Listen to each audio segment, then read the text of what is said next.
Hi there, and welcome to the first episode of Traditional Healer with myself, Rachel Navy, aka Villaggio Strega. I'm here to talk about shamanism today and what it is and what it isn't, the historical perspectives of it, and some of the things you might find or encounter when learning about shamanism along the way. So I first want to define shamanism as what it is and where the word shamanism comes from, or shaman comes from. It originates in Siberia with, I believe it's the Manchu Tungus tribe there. And the word, it describes one who knows. When you break down the word, it's about one who knows or one who sees in the dark. What shamanism is culturally versus historically, and today's neo-shamanism comes about with the fact that shamans were kind of like time trackers. They would go into a trance state that was induced, of course, through either the drum or a certain rhythm that affected the alpha and theta brainwaves to induce this kind of like daydream-like state. And of course, in that state is when they were able to better connect with ancestor medicines, spirit guides, animal totems, etc., in order to track on time being a continuum. In other words, they could go backwards in times, they could go forwards in times, they could do things in the present moment in this trance state as a form of divination and healing. So the shaman was really important historically because they were the ones that brought back information as to, let's say, where to hunt, where to find certain plant medicines, where to camp perhaps, where to plant, where to harvest, what to avoid. So if the shaman was not good at their job, they didn't have one, essentially. So the phrase is used today in neo-shamanism to describe kind of like an umbrella of witch doctors, healers, again, shamanic, energetic light workers, that sort of title. And at the end of the day, it's really about light working. It's really about bringing back information first, of course, to your environment, because the responsibility first is held to the environment or the planet at large. And then it goes to the community, right? It goes to who amongst in the tribe would have needed that information and how to utilize it for the betterment of the tribe. And then it would go to individuals. And the last person on the list that benefited usually from shamanic healing, which, by the way, the term shaman is not utilized unless someone's actually in that trance state. So shamans don't walk around saying, hey, I'm a shaman. They may say in today's neo-shamanic world that they themselves are shamanic healers, or they partake in shamanic journey work, or, you hear all these workshops and classes going on lately. And it's not that they're in that state or they're titled shaman during that period of time. It's when they're actually in the trance state to be classified as shaman. So that said, this ranges globally. This is primordial medicine. It's primordial wisdom way before or during the hunters and gatherers phase, anthropologically speaking, Tibet, Siberia, Ecuador, Peru, Africa, Native American, the Aborigines down in Australia, all of these continents have their own version of a shamanic healer, a traditional healer within the community who would, again, go into a trance state, gather information, then and bring it back to the community at large in order to aid in some sort of healing process. So the way it breaks down is, and how does it differ from religions and other spiritualities versus shamanism? Shamanism is more of a way of life. It's more of a lifestyle than it is, let's say, a monotheistic belief system or polytheistic belief system that you may see in like Wicca or Strigarian or Haitian voodoo. Monotheism, of course, we're talking about Christianity, Islam. Back in the Greek and Roman times, they had a pantheon of deities that they worshipped for certain contributing things. Shamanism does not have any of that typically.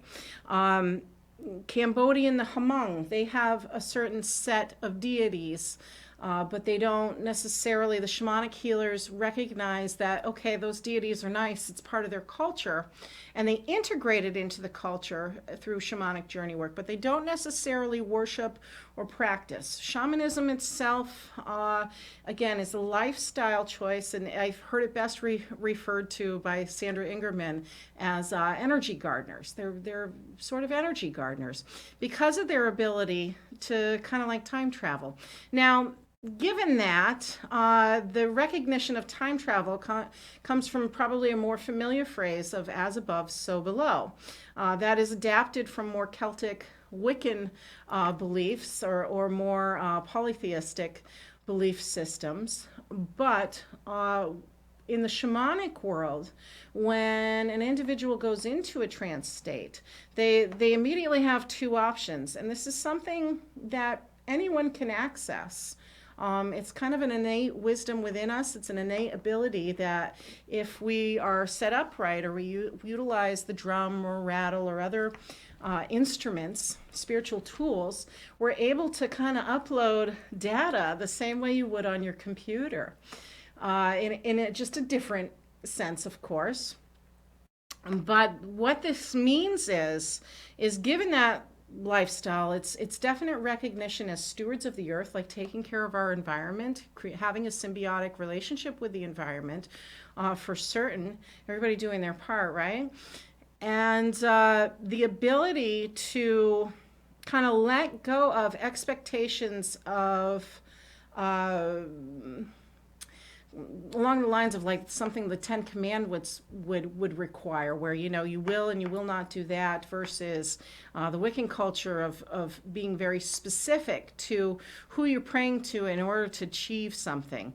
We can look at it this way too, as the prayer versus meditation versus shamanic journey work, whereas prayer is something we do. We can do it in numbers, we can do it in isolation. Often it's about asking for healing or asking for something to come to us, versus meditation, where we're sitting in silence and over a period of time of practice, we're asking to let go of an energy. Shamanism is different. Shamanism says, okay, I honor those things for whatever they're worth in every culture.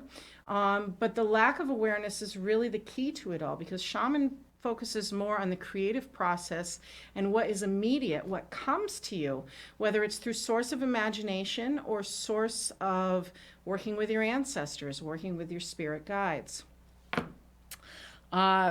Speaking of which, ancestors and spirit guides play a huge role, as they are both archetypes and totems within the realm of shamanism, and that is more animistic in its own nature. It can be cultural, based on cultural experience. For example, the Jivaro or the Shuar down in Ecuador, and the spirit of the jaguar, versus Native Americans' symbol of the wolf, totem of the wolf. Those attributes, or those archetypes, those kind of cookie cutter blueprints, as it were, for personifications and for traits, behavioral traits of that animal, can show up in vision work, along with additional energies such as your ancestors. Quite literally, one of the beliefs globally is the wind's your oldest ancestor. The wind was here before anything else. It was in the cosmos with the stars. It's how things move about. It was here before the planet. It was here before life walked on the planet. So it is the most common belief, as we honor the wind first, because it's our oldest ancestor. So things like that might show up during a vision or a trance state. The difference too, when it comes to visions and omens, is pretty important as well. We might see an animal, for example, like a bird, or I don't know, maybe a wolf, maybe a mountain lion, something along those lines here, and think, wow, this is a really powerful moment. A whale also comes to mind, a really powerful moment. I'm in awe of this animal. Something must happen in my life after that experience I've just had, because I'm in awe of what I'm seeing, either in this animal or this situation in my life. If it happens in this reality, it's known as an omen. If it happens in a visionary state, if it happens in journey work or in your dreams, right? In your mind's eye with your dreams, it's known as a vision. So very different energies to the shaman is the omen where we're seeing, we're observing, we're interpreting. Mankind is interpreting what they're seeing in the event of, witnessing, let's say, an owl, versus that same energy coming and representing something to us in a vision or a dream state. And speaking of dream state, when I talk about as above, so below, when you're induced into a trance state in shamanism, that correlates to those brain waves, that activity, those brain waves that are as though you're daydreaming. Often the shaman wears, this is especially true in Siberia, Tibet, and the African witch doctors, they'll often wear covering over their face, or they'll have, many components to their regalia, to their spiritual regalia, where they're covered because they want to be known in spirit. They want to be known in energy more so than in person and face-to-face value. They're entering a spirit realm. So whether they go into the earth to get there or they fly into the sky, much like the Siberians long ago, and this is where flying reindeer come and magic mushrooms and all of that stuff come from, is because long ago the belief was when you ingest these mushrooms, when you ingest these hallucinogens, man can fly. Well, man could fly in spirit long ago as well. So the as above, so below, going into the earth, coming into another realm, going above, flying high, going into another realm. We see this in practice too, and part of the reason why birds are so profoundly known as messengers, especially to the higher realms, and why feathers are so prevalent in these practices, is because birds are known as the messengers. Birds are much like angels would be in a monotheistic belief system. The birds remain the keepers of sacred law and sacred universal knowing because they're the ones that can fly into the upper realm and deliver those messages or remind us of certain journeys we take in our lives.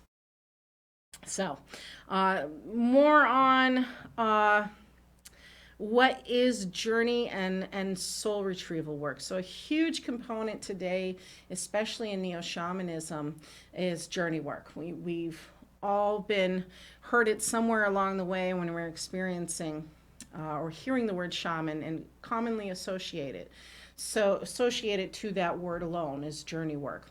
Again, that's where in a trance state, the shaman is introduced to other beings, other realms, other dimensions in order to kind of like time travel and come back with information. So if we break that down, journey work in and of itself, and when individuals are doing healing sessions with people or for planetary purposes, such as healing our environment, the soul retrieval work is where we will go back in time. The shamanic healer will go back in time and say, okay, let's find that point in your life where often there was a traumatic experience. Now, sometimes this is in this world, such as, we call it ACEs in the psychological profession, whereas adverse childhood experiences that create trauma that, maybe we hold on to through our entire lives. But sometimes they go back even farther into past lives, as the beliefs of the shamans, of the traditional healers. Then we can work with those energies. We can work with our ancestors or spirit guides and move through that process of healing that old wound, even when it's past life, healing that old wound so that way we can move forward. And then we'll do what's called destiny retrieval. So soul retrieval looking at the past, destiny retrieval looking at the future. And destiny retrieval is really where the medicine truly comes in. And on a global scale, this is so important for neo-traditional healers today, because they're the ones that are working with that energy to say, okay, how do we heal our environment? How do we heal our socioeconomic system? How do we heal our communities? And how do we heal as individuals? It's as though we're looking at a vision of the future out of multiple millions, billions of options, and we're saying we want to focus on this one, right? So out of all the options, we say, okay, this is the path we choose to go down, and that's where we're going to spend our energy.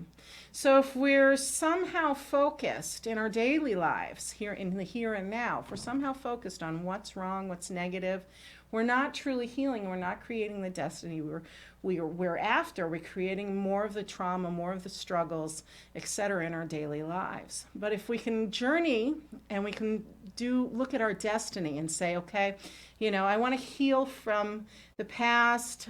Maybe I want to heal from cancer. Maybe I want to heal from diabetes. All these things. We can look ahead to the future and say, here's me living my best life. Here's the simplest form of my life. It may not be what I'm used to. It may not be what I'm accustomed to, but it's a healthy and stress-free life. That's how healers work on the shamanic perspective. Another thing I wanted to talk about today was psychopomp and psychonavigation. So psychopomp in its simplest form is very similar to hospice work. The only difference I would say there is, again, the healer or the shaman is working with ancestral and spirit guides. Again, the belief is realms. The belief is other dimensions. And I just had a friend there online who was talking about her grief and a loss and wondering if she's ever going to see this individual she's lost again.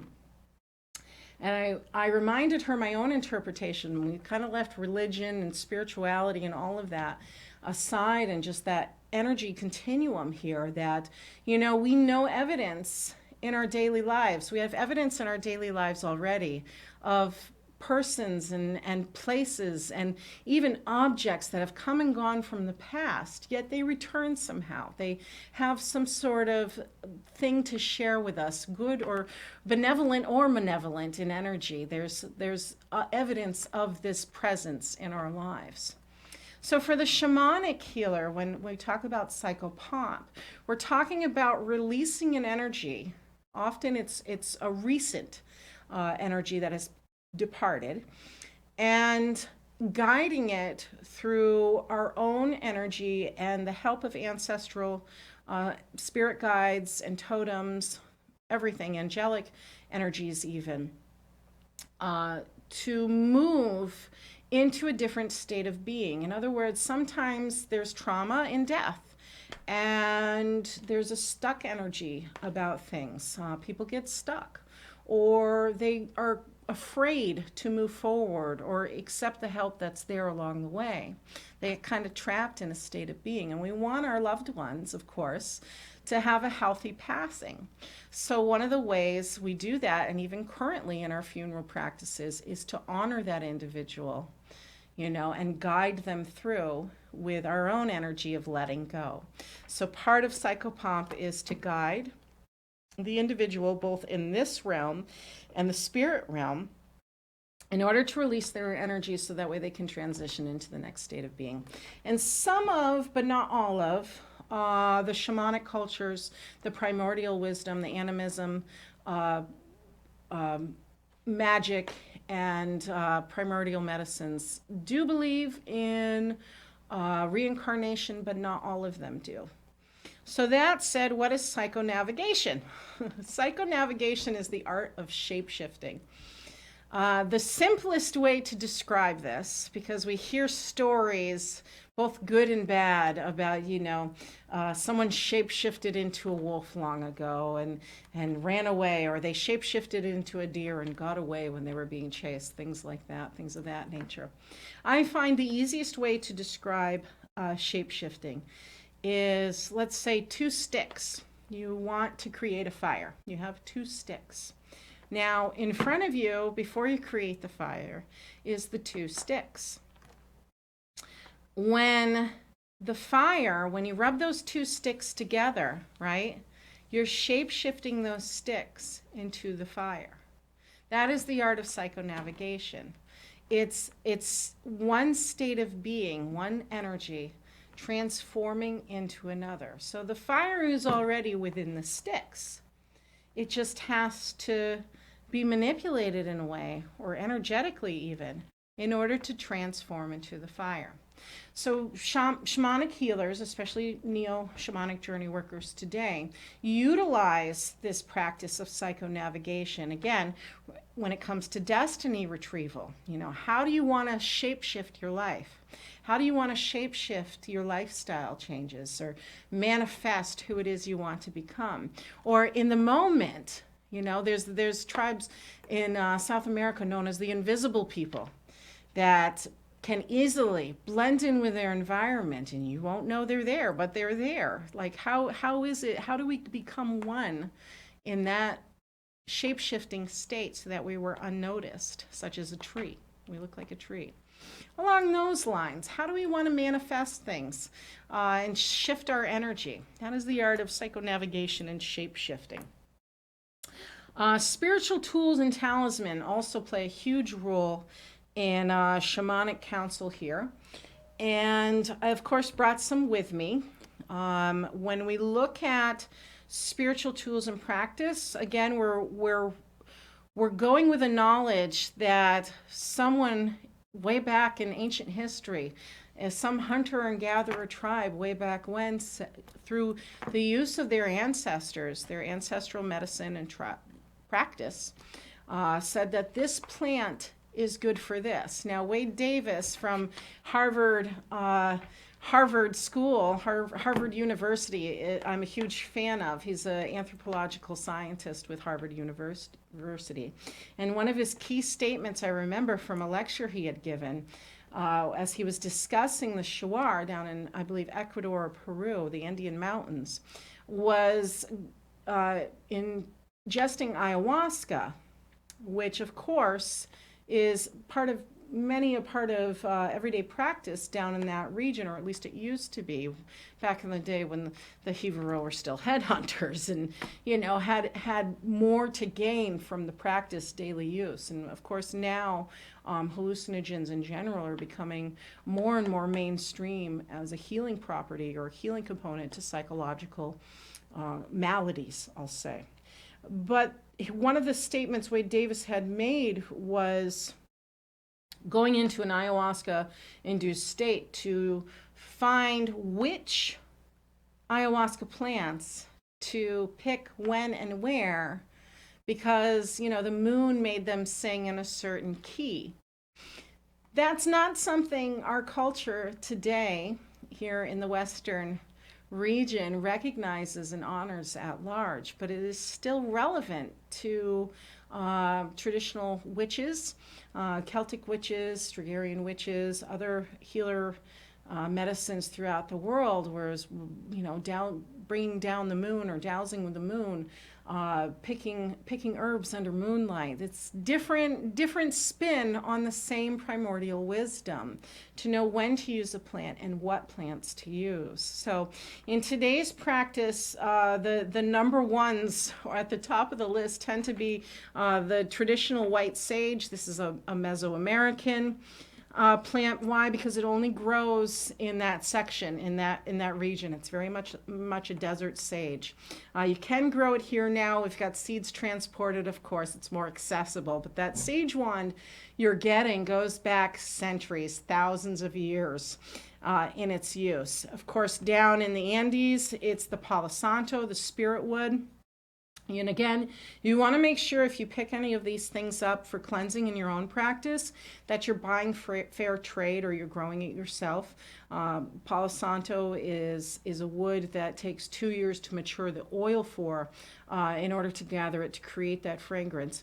And both of these, white sage and Palo Santo in particular, have antimicrobial properties. So not only were they used to spiritually cleanse, I'll start with white sage, which is primarily used to cleanse your auric field, to cleanse your energy field, and set the tone for your practice. And again, this is more Native American, Mesoamerican use where it originates. So you're creating a tone to set your intention, whether it's prayer, whether it's war, whether it's harmonizing in a relationship, or being included in something within your tribe. And then you go down further south to the Andes and you find the Palo Santo use, which is about transmuting energy, which is a huge component all across the boards when it comes to neo-shamanistic work, both then and now. Transmuting energy, of course, is about taking that negative energy, that low vibration, because we all have this frequency, low vibrational energy, and transmuting it to something more positive. Again, it's along the lines of looking at that time continuum, saying, here's the trauma, here's healing from the trauma, here's the recovery process, and here's the future where things are more positive and feel better in our lives. You'll see eucalyptus use with the South American tribes. You'll see sweetgrass in the Native Americans, which is a gift with celebration, of course, represents the braids in the hair. Positive energy, more positive energy. You may see bells. You may see in the Tibetan bells, you know, these are prayer bells, the meditation bells, the chime, the sound has a real significant role in journey work and vision work because, again, of that vibration that helps our brain waves induce that alpha theta wave state, daydreaming state, versus the bells and the rhythms that also entice the spiritual entities that assist us in doing the healing work that we do. So, malas are another one. You know, the chanting with malas, that's again a rhythm. That's a meditative rhythm. 432 hertz energy, 738. We know these frequencies, these vibrations affect our energetic field, affect our well-being. And we can use it individually, and we can certainly use it planetarily when we work together. The world needs more shamans for sure. But these are some of the tools in practice. The drum, of course, is the longest, the oldest, most sacred tool. It represents the heartbeat, both of the earth itself and our own. There's a living rhythm in everything, from the minerals to the trees to the river to the wind. You know, everything has that rhythm within it. And the drum, the sound of the drum is what represents that. Let's see what else is here. Talisman. We'll go into talisman for a moment.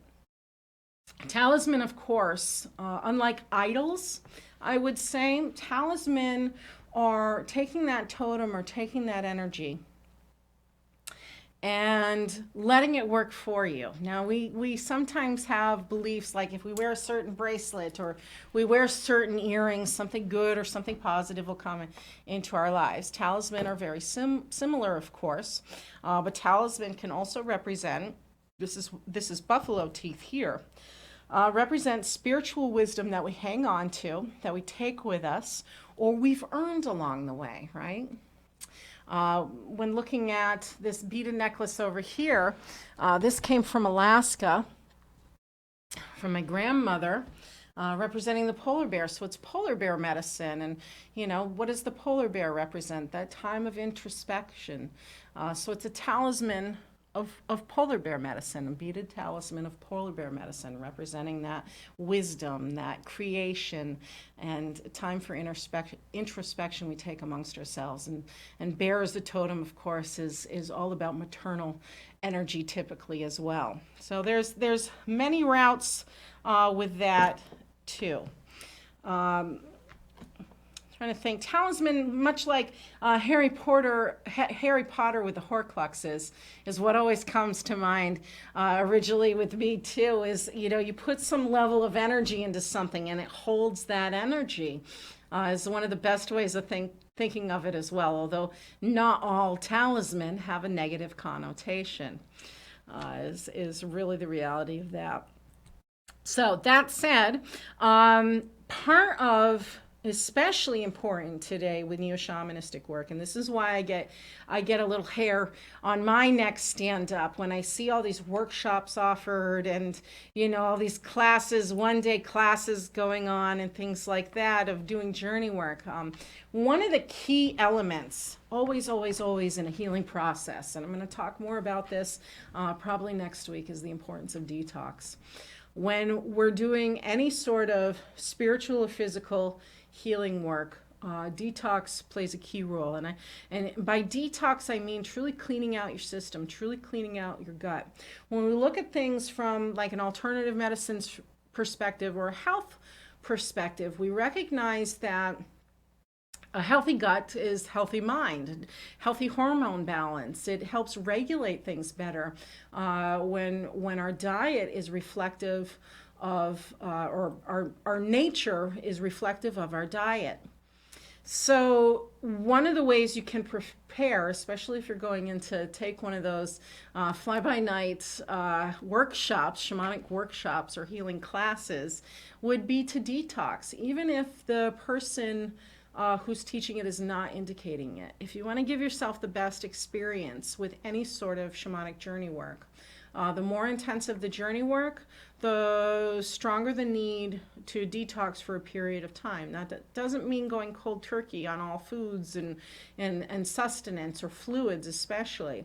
It simply means to eat a very clean diet, mostly of like green leafy vegetables, maybe some fish in there, maybe some simple rice in there, but very simple and bland. And lots of water. I'm a huge advocate for lemon water, and sometimes, I throw some lemon balm in there, or rosemary even. Thyme is a good one for thyroid use too. But the idea is healthy gut, healthy mind, healthy connections. And so I'm a huge advocate for detoxing prior to any soul retrieval work or soul destiny work. And also the smudging, going back to the smudging as you're detoxing, smudging itself, if you don't know what smudging is too, it goes back into the spiritual tools things where we clean that space. Smudging is also a huge component to it, and you won't find a healer, a reputable healer out there usually who does not smudge before any sort of divination, soul retrieval work, soul destiny work, or healing at large. I think is a necessity to cleanse the mind, body, and spirit is the name of the game. So one of the ways we can work both with our ancestors and work in spirit without having to do soul retrieval work or soul destiny work, of course, is by creating these pathways, by co-creating with spirit. And traditionally, one of the ways, or three of the ways that's always been done, is through art, music, and dance.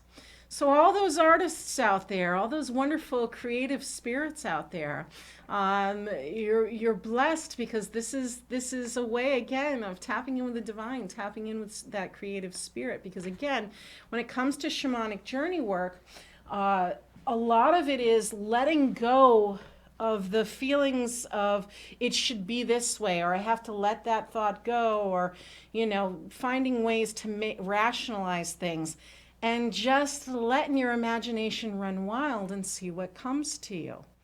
So this is the creative process of creating music, of dancing, is letting go again of those inhibitions that say it has to be this way or that, and simply allowing your own creative spirit to do just that, to create. So now there's a big to do sometimes about the use of hallucinogens in these cultures, in this kind of work. And it does not have to be, your best experience does not have to come from eating magic mushrooms or eating peyote or ibogaine, although it's ibogaine, which is a wonderful spiritual tool. Again, these are hallucinogens, or ayahuasca even, are all spiritual tools to enhance the experience.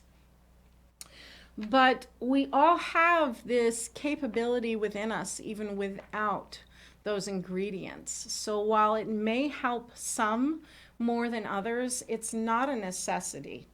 And often there's a connotation that if you're doing shamanic work or soul retrieval work, that you must be into hallucinogens too. Nootropics is a fast and growing field. That's mushrooms, of course, because of their healing properties at large. They're anti-inflammatory, anti-cancer, antioxidant effects on our systems, our immune systems.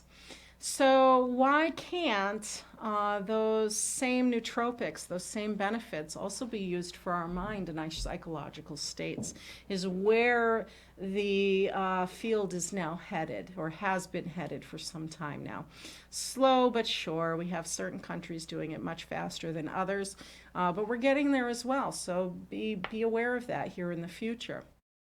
It may be the alternative route to Prozac or Paxil at some point as well, along with these practices and soul retrieval work. So I hope that's left you with a good feeling and a stronger foundation in the knowledge of what shamanism is and is not. And of course, if you have any questions or you'd like to reach out to me for more information, all my information is going to be here at the end of this program here. And I wish you the best. Enjoy your journey, and blessed be. Take care.